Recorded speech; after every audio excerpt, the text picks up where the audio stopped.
It's August 2nd, and the strange side of history awaits. Today, we have a child's murder that transformed criminal investigations, a jet that survived the unimaginable, and a clock that became an enduring symbol of a deadly terrorist attack. Let's begin.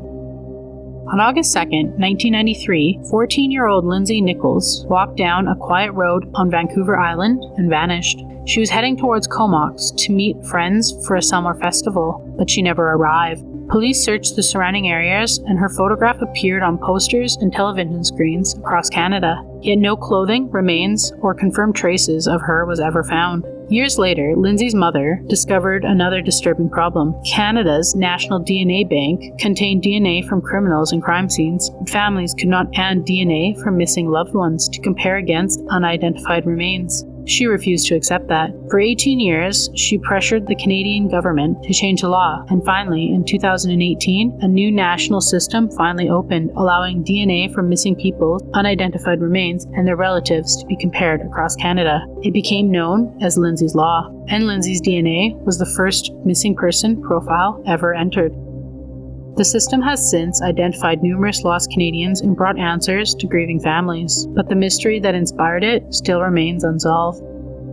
On August 2nd, 1985, Delta Airline Flight 191 descended towards Dallas as a violent storm gathered around the runway. Inside the cockpit, the crew could see lightning flashing through the darkness. The jet had entered a microburst, an invisible column of air powerful enough to slam an aircraft out of the sky. The flight suddenly dropped beneath the approaching path and struck the ground more than a mile before a runway. It bounced across the highway, crushed a car, and killed the driver inside. Seconds later, the plane smashed into two enormous water tanks and exploded. Most of the plane disappeared inside a wall of fire, but the rear section was torn away from the burning fuselage. Rescuers searched the wreck and found survivors inside. Ultimately, 27 people aboard lived, and 173 people, including the driver on the highway, unfortunately died.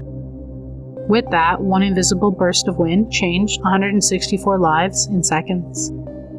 On August 2nd, 1980, a suitcase bomb exploded in the crowded waiting room of Bologna Centrale railway station in Italy. The blast tore through the building at exactly 10:25 in the morning, collapsing part of the roof and striking a train beside the platform. 85 people were killed and more than 200 were injured. Today, a large clock overlooks the station remains fixed at 10:25. The minute Bologna was changed forever. Many people believe that the explosion froze the hand at the exact moment of the attack, but that never happened. The clock was repaired after the bombing and displayed the correct time for years. Only after it suffered mechanical failure in the mid-90s was it permanently set to 10:25 as a memorial. Yet psychologists discovered that many residents, even station employees, remember the clock remaining frozen since the day of the explosion. Photographs, memorial ceremonies, and decades of grief seemingly rewritten their memories.